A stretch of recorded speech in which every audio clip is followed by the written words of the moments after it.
welcome to another Looney Tunes review video. If you are new to the channel, be sure to subscribe and hit that like button.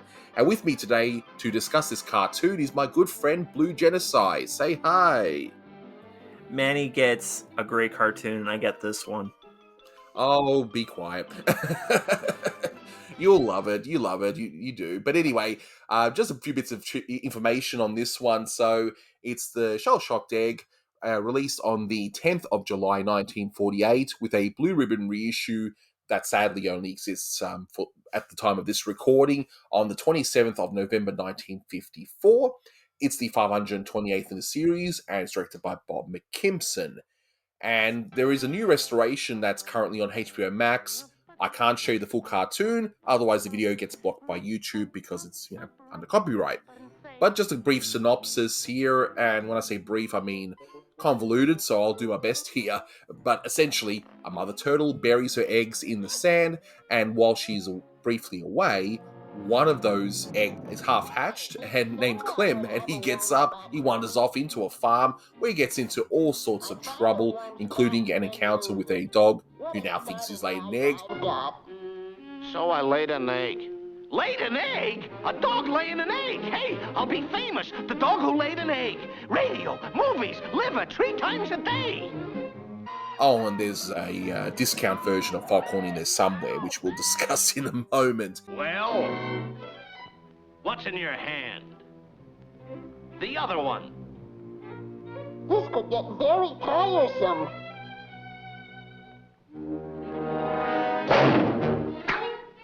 Cad. In terms of trivia, there's really not much except, I guess there's a reference of Tom, Dick, and Harry, which is just an expression, really, for every Tom, Dick, and Harry, meaning just about anyone. A set of nobodies, person of no note, and after this recording, I spoke with my good friend Keith Scott, who confirmed 2 extra bits of information. So first of all, those singing turtles that you hear are actually sped up vocals of the singing group, the Sportsman Quartet, who actually did a few Looney Tunes shorts prior to this, and it's been a while since they've actually done one. And at the very end, when you finally hear Clem talk, that's actually the voice of Lloyd Turner, who was a story man working with the Art Davis unit around this time. I think that's what you're feeling towards this cartoon is, isn't it? That it's just a cartoon of no real note, isn't it? Yeah, I mean, when the trivia page has such gems as the turtles look kind of like Cecil, then you really know that nobody cares. Yeah, and nobody cares. In fact, I was gonna say maybe you should try to upload this cartoon completely, because Warner might actually be happy about that, because that means more than 3 people have seen it. Yes, possibly, and the fact that no one cares enough to even go onto IMDb to even add any trivia or even to remove those poorly done ones. Dick, Harry. Dick and Harry. But look, is this the worst Looney Tunes ever made? Not by a long shot. I mean, I've watched all the buddies, as everyone knows, as I keep reminding people, and come back to me after you watch the buddy shorts and then tell me this is bad. But is it good? I think that, to be fair to the buddies, those were coming out in the mid-1930s. This is all the way in 1940. This isn't during the high point. Yeah. So I think that says a lot more about the quality of this cartoon than the buddies. But so that we're not downers on this, I'm going to point out just a few things that I did like about this short, because, there are always still a few gems. It's just a shame that with this short, it's more about the parts than the whole, because the story definitely felt very uneven to me. But first of all, I love when Mel Blanc does a woman's voice. I don't know, I just get a kick out of it.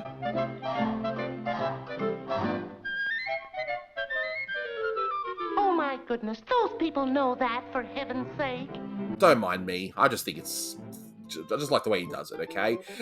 But there is a cow gag where this egg is trying to get warm, but then all you see is animated is the tail, and I really like that, because you got this cow that's completely still, and all that's animated is the tail, and you can see they give it a lot of life just to this tail, and that just shows how great these animators were at this particular point in time.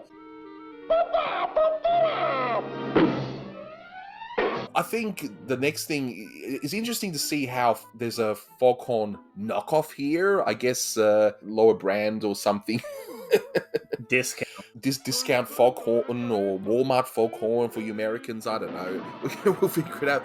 But that brings me on to the question. Like, it gets to the point towards the end of the cartoon where it feels like this was gonna be a Foghorn short, maybe, or part of it at least. I mean, what do you think? Do you think this would started off maybe as a Foghorn one and what I became think something happened else? was that there was a party at Termite Terrace. Everybody got drunk, forgot that they needed to make a cartoon. They somehow, during their haze, threw 2 scripts together, and were like, "All right, I guess we'll do this." And this dog thinks he's laid an egg. It just sounds a bit like Charlie Dog, I think. But anyway, but I think we gotta agree that the one joke that made you just roll on the floor in just laughter to the point where you could hardly breathe was the shell pun at the end. I mean, Oh, just God. admit it. Just admit it.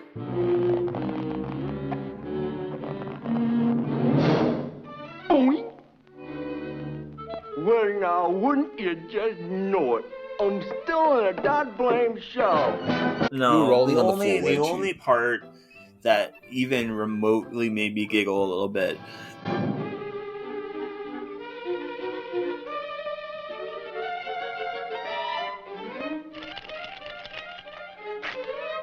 Oh, my egg! Oh, it's gone! That was kind of funny.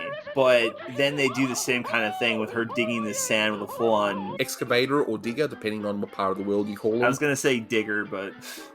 Yeah, we call them excavator.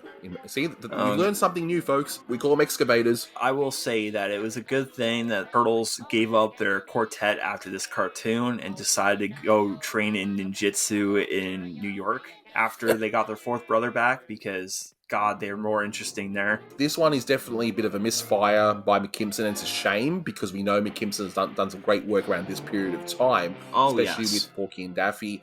And look, they're not going to be all perfect. They're all not going to be, Bugs Bunny Rides Again, or maybe in McKimson's case, Gorilla My Dreams. They're not going to be all fantastic. I'm giving this one a 6 out of 10, which I know you're probably going to think is too generous, but I like the animation here. I can't find myself to hate this one. If this was the only cartoon available and I had some time to kill, I wouldn't be mad. So, what would you give it out of 10? And no, I won't be offended if you give it lower. I'm going to give it a 4, purely because as soon as this review is out and a week passes, I'm going to completely forget this one exists. Wow, that bad, huh? Oh, well, they can't all be winners. Well, the thing is, it's not a bad cartoon. It's a very forgettable one. Yeah. And that, in a way, is worse. Yeah, we can definitely agree on that. So we'll wrap it up here. I don't think this one needs to be as long as Bugs Bunny Rides Again in terms of review length. Congrats to the real audience of Anthony sitting through this one. I got to say that. Yes, you're all superstars. You definitely are, But in any case, we'll wrap this one up here. So thank you so much for listening, guys. And until next time, take care. This one does not get a boo-woo.